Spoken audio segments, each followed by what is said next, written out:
Hello everyone, English knowledge stream channel में आपका स्वागत है। आज ग्रामर की क्लास में हम प्रेजेंट परफेक्ट टेंस की चर्चा करेंगे। जैसा कि पिछले वीडियो में आपको प्रेजेंट कंटीन्यूअस के अफर्मेटिव, नेगेटिव और इंट्रोगेटिव सेंटेंस के बारे में बताया। आज की क्लास हम आपको present perfect tense passive voice बताने वाले हैं। तो प्रेजेंट परफेक्ट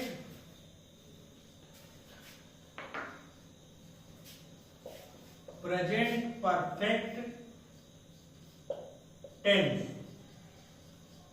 पैसिव वॉइस, इसका जो स्ट्रक्चर होगा हम आपको लिख दे रहे हैं। जो रूल है, ये अफर्मेटिव सेंटेंस,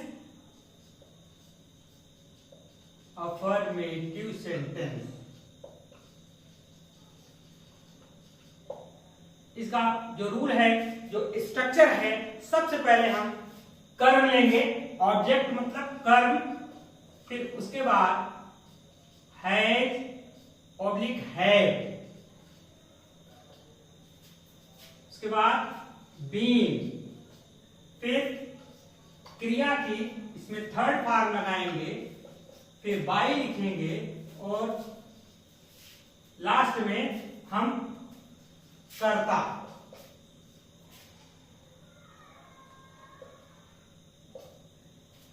अब सबसे पहले आप ध्यान देंगे कि प्रेजेंट परफेक्ट टेंस जो एक्टिव वॉइस है वो उसके रूल रेगुलेशन क्या है, इसको मैंने आपको ट्रांसलेशन की क्लास में अच्छी तरह बताया है।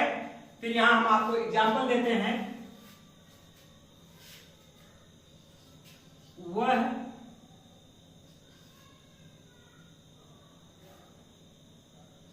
पत्र भेज चुका है।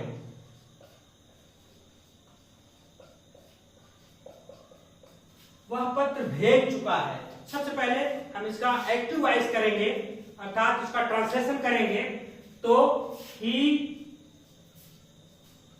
हैज भेजना, सेंट, और सेंट का थर्ड पार्ट सेंट होता है। He has sent the letter, ये एक्टिव वॉइस। अब इसका जब हम पैसिव बनाएंगे तो रूल, सबसे पहले ऑब्जेक्ट लेंगे, यहां पर द लेटर,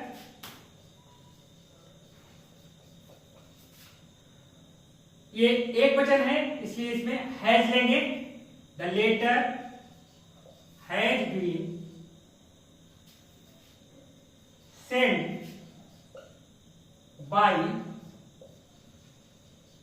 हिम, ये आपका पैसिव हो गया।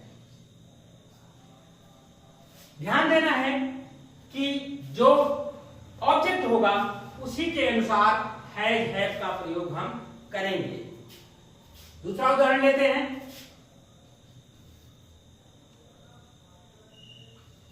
वह इन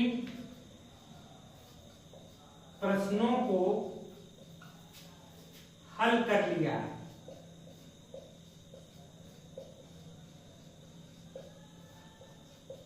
वह इन प्रश्नों को हल कर लिया है। तो he has solve these questions.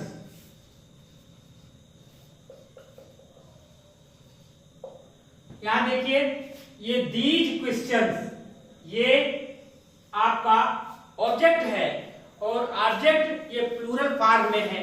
तो जब हम इसका पैसिव बनाएंगे तो सबसे पहले लिखेंगे ये एक्टिव है, और इसका पैसिव जो होगा these questions,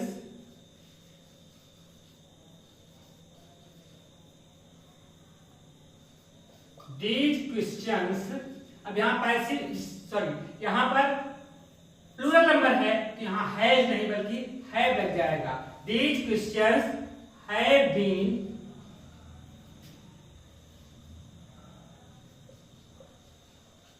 solved by him, ये पैसिव हुआ। तो आप इसको नोट डाउन करिए। तो हम और आपको एग्जांपल्स बताते हैं। इसमें देखिए अभी केवल एक ऑब्जेक्ट आया है, इसमें भी एक ऑब्जेक्ट आया है। अब हम आपको कुछ और उदाहरण देंगे जिसमें एक से अधिक ऑब्जेक्ट आए रहेंगे, उसको भी आप कर सकते हैं अच्छी तरीके से। तो हम इसको इरेज कर रहे हैं, आप लोग इसको नोट कर लीजिए।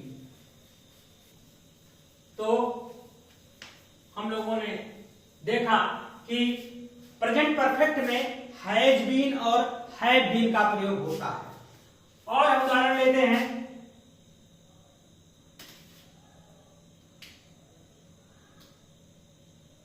जैसे तीसरा उदाहरण लेते हैं, वह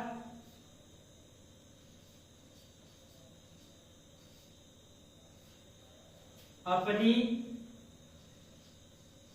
कलम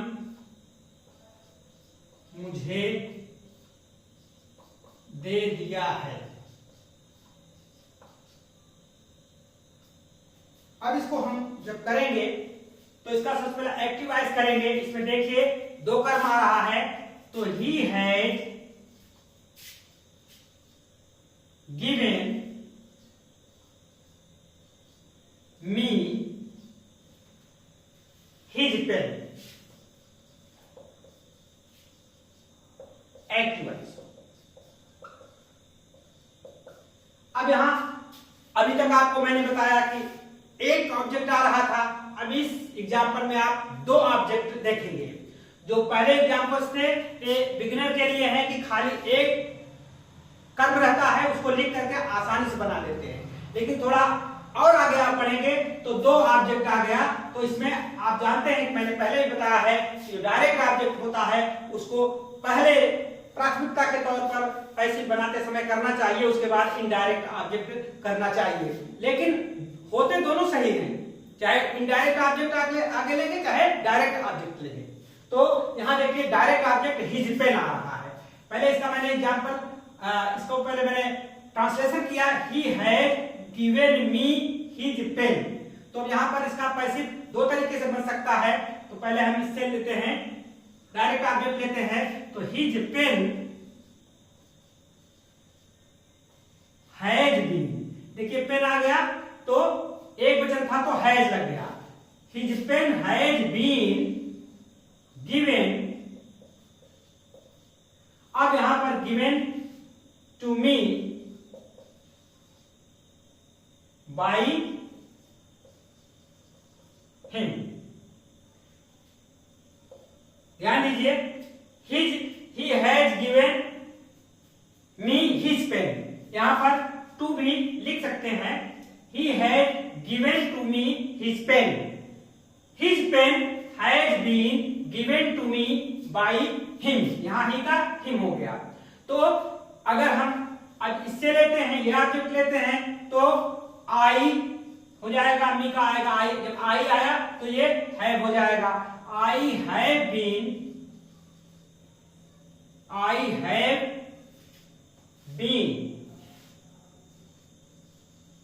given his pen by him. I have been given his pen by him. तो इस ऑब्जेक्ट से भी कर सकते हैं और इससे भी कर सकते हैं। इस तरह से आप देखिए कि जैसा ऑब्जेक्ट रहेगा उसी तरीके से हम हैज या हैव का प्रयोग करेंगे। एक एग्जांपल और लेते हैं, दे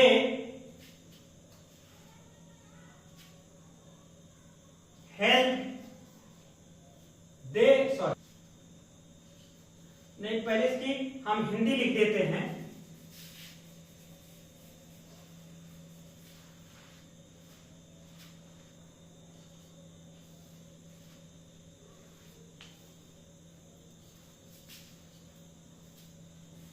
वे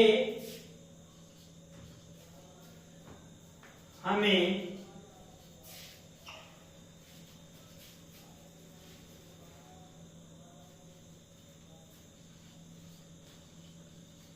अध्यापक हमें पहला पाठ पढ़ा चुके हैं।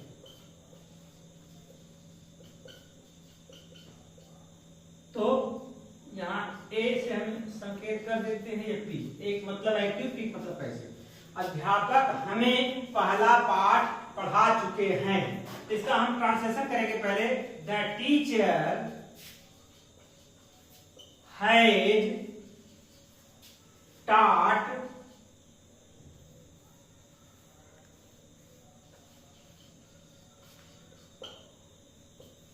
us first lesson.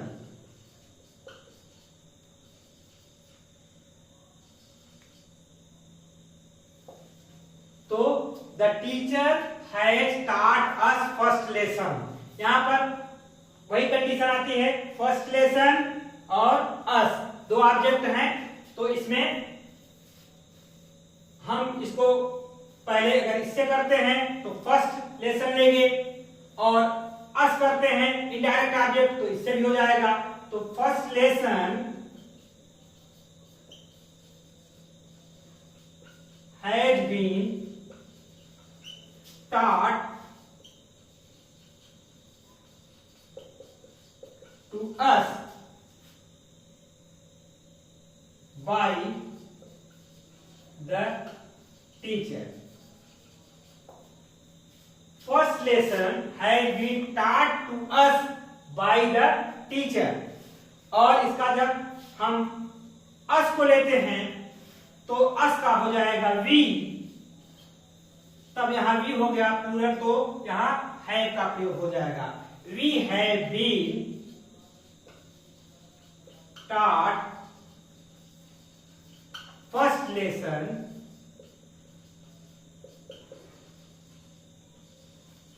by the teacher.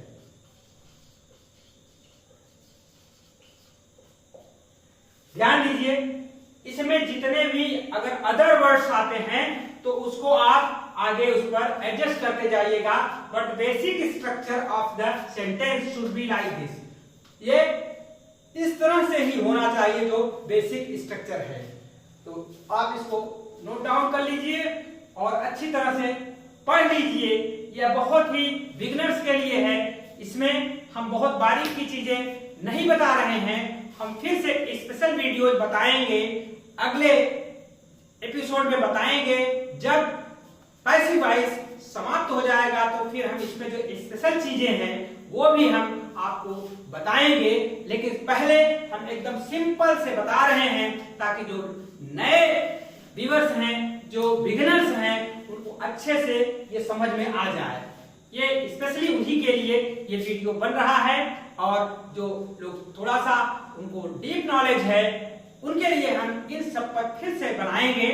और आप देखते रहिए, अगर नए हैं तो इसको चैनल को सब्सक्राइब कर लीजिए और बने रहिए इंग्लिश नॉलेज स्ट्रीम चैनल के साथ। आपको हर चीज की जानकारी सीक्वेंस में होगी और आप अच्छे से इसको तैयार कर लेंगे। आपका नॉलेज हमेशा बढ़ता रहेगा। Thank you for watching this video.